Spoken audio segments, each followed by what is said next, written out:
Coming to you from the beautiful countryside of Delaware, Ohio, it's Alan Smith.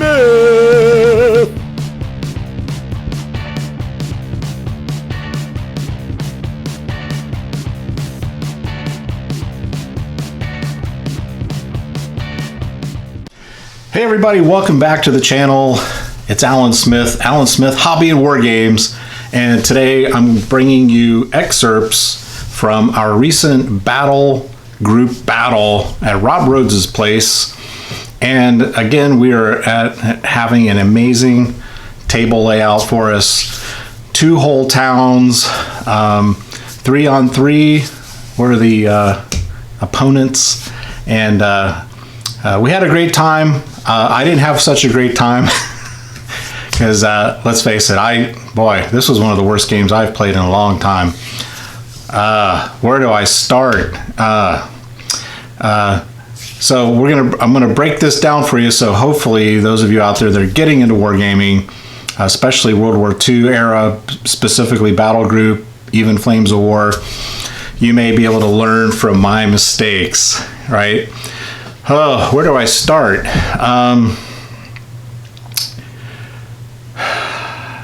When assaulting a town with an American armored infantry platoon or battalion, and you're going to be going into areas where there's buildings, the main thing I did wrong with this game is I should have gone in with my infantry ahead of the tanks. They move faster, they're in half tracks, and taken buildings because most of my infantry had bazookas, anti-tank, and it turns out I was going up against Panzer IVs and German Panzer Grenadiers, controlled by a player, and his name was Paul. He did a great job of stopping me. And if you know anything about Battlegroup, I kept pulling breakdown chits and landmine chits. That if I hadn't pulled those chits to disable some of his vehicles, I would have done even worse than I did. And once we got to the middle of this battle, guys, I was really getting frustrated. I couldn't do anything right. I mean, everything I did was resulting in all my tanks, my Sherman tanks, getting destroyed. I really didn't have a whole lot of options. We'll go over here once we get into the footage.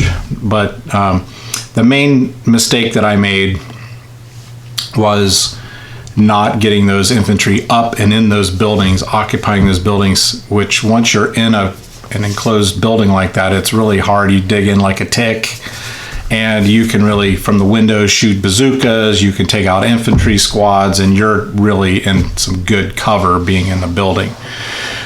That would be my number one tip for you guys if you have a mechanized infantry battalion or even platoons, smaller units, and you're assaulting a town. Get into those buildings ASAP, and then your tanks will be right behind. They'll be up there shortly in a turn or two, and at least start holding ground. Okay. I also had a couple of Stuart light tanks, which I was able to race up a road and take an objective, which was a downed aircraft. But I pushed them on the right flank, and we'll see here in the footage where I really couldn't get them back in the fight effectively. So again, this will, as we get into this video, you'll see how one of my favorite things, and that's why I like Rob's tables, and as I move forward here in the studio, my tables, I want to emulate something like this because the terrain is so important on your tactics. And for me, I'm a big tactic guy. I love getting into the tactics of wargaming, where I'm going to move, what I'm going to do, formulating a plan, and the terrain really directs that. Once my tanks started clogging up a road to my right flank, I was really stuck because then I had to go up and down and into the town from a hill. And by that time, Paul had parked several of his Panzer IVs and were just sitting there behind buildings, just picking me off. So very frustrating. That was a hard one to shake. I usually do a lot better. So again, I've been gaming for several years, and every time I game, I learn something new with my tactics. Yes, dice rolling is a factor, but dice rolling tends to average out, and it really does come down to how you're moving your units. And in the way this was set up, we were pretty much going toe to toe. We really weren't coordinating our attack. 3 guys versus the other 3 guys, and everyone obviously has their own units. And it was really more of a toe to toe, 3 guys going toe to toe with another 3 guys. So we're going to give a shout out to the participants of the game that we have filmed here. Rob for hosting the game and providing the table. Jason Rowe, and we had Zach Musselman. We had Paul. I don't remember Paul's name. And of course we had Alex, and I played with him a lot. We typically play Germans, but this game we were the Americans, and God, I hate Sherman tanks. I gotta say, you've really got to be careful with those Sherman tanks, guys. You've got to go, from shooting from corners of buildings, be behind, and I even did that. I was at the top of a railhead, you'll see here, and I still got massacred. And Rob was wanting me to go down into the town, and I was like, there's no way. If I went down in that town, I would have gotten massacred even worse. So I stuck up on top of this hill shooting down into the town, thinking, well, I have some cover at least. And it just didn't pan out. I basically got completely raped. So let's go ahead and we'll get the footage started here. You can see how the board is really well laid out. And we've got a variety of terrain here. That tall grass really slows you down on your movement. The hedgerows, it reduces your movement rate pretty much by half at least. It has been my experience there. As you can see, Rob's getting settled into his new place here. He's got his display cabinets. He's got some amazing stuff on display. And it's just, I love these boards. You see, he makes really good use of doing the printed mats mixed with the fabric to really fill it out. And the undulating hills, the creeks, and those creeks, and if Rob, you watch this, please put in the comments below the material from Vallejo that you can literally just brush onto fabric, and it's flexible and rubbery. That's good stuff. You make it. That's what he uses with his roads and his streams and rivers. You can see there, right there on that scene. Lots of brush, debris, a lot of impassable terrain, and just going to do a sweep by. This is the second town. We had 2 complete towns on this board, right? Jason and Zach and Alex provided a lot of the models, some of Rob's models too, I think, also. So it was kind of a 3 or 4 guys putting together the units that we played with, being on a big board like this. The word I was escaped me earlier was companies, right? We were playing, each had a company of troops. So you can see here, part of the town is burning, and this was a manufacturer. Those are MDF buildings that come pre-painted. Those are all pre-painted. I don't recall the name of the company. Rob, again, please put the name below, or I'll text you later and I'll put it in the comments. But the name escapes me right now, but you can see the detail on these buildings, and they're MDF, right? They're super, super good. The roofs come off. You can get down into the buildings to put troops in there. Really nice. Even the pedestrians you see here, although this shot's a little blurry, the camera didn't want to focus. Those are all pre-paints, guys. Yeah, that's how nice they look. I think, I know Rob said all he had to do to them was apply a wash, and that's how good they look. So you got Alex was on the right flank. There's me. That's my list there. That's my Coca-Cola. There's my first 2 Sherman tanks moving up onto the road. This is Rob's sector of the table. He was on my left flank. And you see that little town. You see the railhead up on a hill looking down into the village. And had a great movie plan. It was subtitled, but it was good. Between moves and stuff. That's a really good thing to have. I'm definitely doing that here in the studio. Something good to do when you got idle time, you're waiting for guys to make their moves and things, to have a good war movie on, right? So we're making our moves. We're coming up. I'm thinking, okay, obviously I'm going to come up to this crossroads by this bridge and hang a left and go down and start, doing my usual tactic, which is to, get parked up. Here's my Stewarts, but get parked up next to some buildings and kind of, dig in, so to speak. Now I was going to come up here and I was going to hang a left. Now there's the downed aircraft that my Stewarts do take. We did take that objective.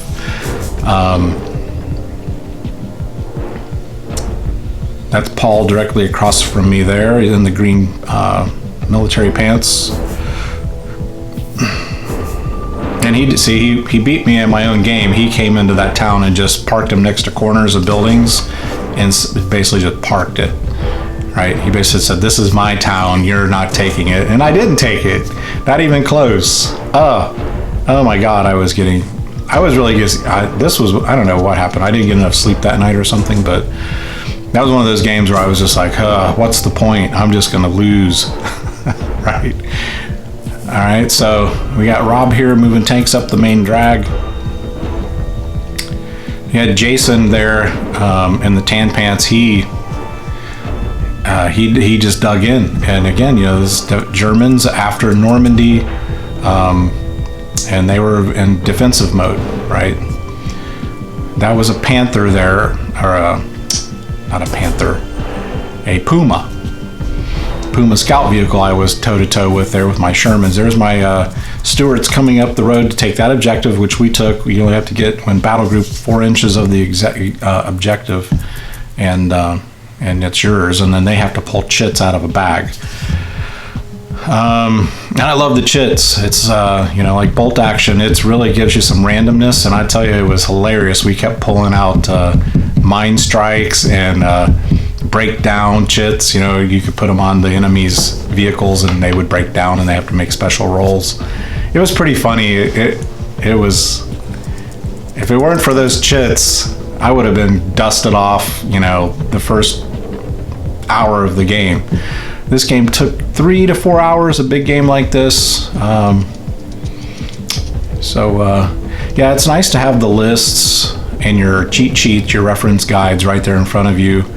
And again, I was coming in cold. Here's your list, here's your team. I have about 10, 15 minutes to figure out my tactics and what I'm going to do. See, I already lost a Sherman tank there. He's got smoked.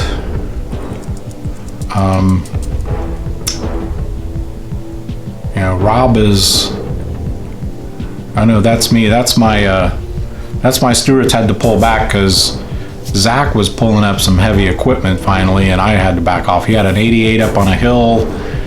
He was eventually started bringing up his Panthers. Him and Alex, Zach and Alex did the correct tactic when you're coming up onto towns like this, like I said initially. They got up with their infantry and seized buildings and the big church, right? And then their armor started coming up behind them. And at that point, it was basically on the right flank of the other town. It was essentially a standoff, like a Mexican standoff. All right, so this is looking crossways on the board. That's Paul off to the left. And Jason, I'm trying to get some semblance of, because in battle group, all your units don't come on, your whole company doesn't come on a little bit each turn based on the order roll you have and how many orders you get. And so it's a rolling. Another nice thing about this rule set is you don't always know what's coming at you, right? And it can change. You've got a plan and then it completely changes on you. And there's Zach, very good player, very good painters. I gotta say, his painting is amazing. Nice contrast, good color choices, very crisp and clean. Really impressed. So there I am up on the hill, the standoff. They're like, well, don't line up your tanks so close. This isn't Flames War. But the reality was, I had this one sliver into the town. I really had to line my tanks up, and I was behind an embankment, so I had protection. I had some defensive position, but So Alex and Zach are finally making contact here on this sequence, and but yeah, it was over with. I mean, we lost like 85-45, and you want the lower score wins, right? And so that's almost 2-1 loss. That's basically it, guys. Just throw this out there with this rule set. How fun it is, how accurate it is. It takes a little longer to play than Flames of War, in my opinion, but it's a lot of fun. And really working on your tactics every game. Try to learn a little something new that you would do differently the next time you're confronted with that type of situation. All right, thanks for coming along for the ride today, guys. Hope everybody's well, and I'll see you next time. Ciao.